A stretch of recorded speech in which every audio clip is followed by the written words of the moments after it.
Team Rubicon is a natural disaster response organization that takes the skills, experience, and education of military veterans to help communities prepare, respond, and recover from humanitarian crises or natural disasters. Over 120,000 volunteers, managed by a staff of about 170 full-time employees and about 150 contract employees.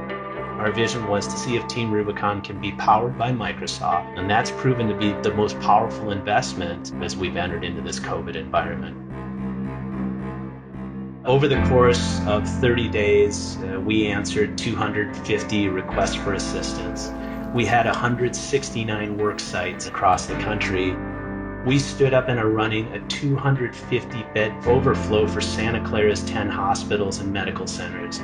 We're well over 1,000 tests complete in North Carolina. We have personnel deployed in the Navajo Nation helping with their response to COVID. We've responded to 6 tornadoes across the Southeast, and we partnered with Feeding America, helping food insecurity.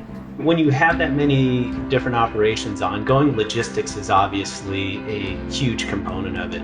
Do you have the right people going to the right places? Do you have the right materials? Is the right PPE in place? All of this is happening via workflow and dynamics. We've eliminated as many barriers as possible. I think that's the real elegance of the way the enterprise management system is structured. Disasters like COVID try the human spirit in ways that we could never imagine. Through communications and through partnership and through really simple acts, you can move people, you can inspire them. If we can understand that every home is connected, every home is part of a community, every person that lives in each of those houses has an obligation, not only to the people in that home, but the people in the community will be better for it.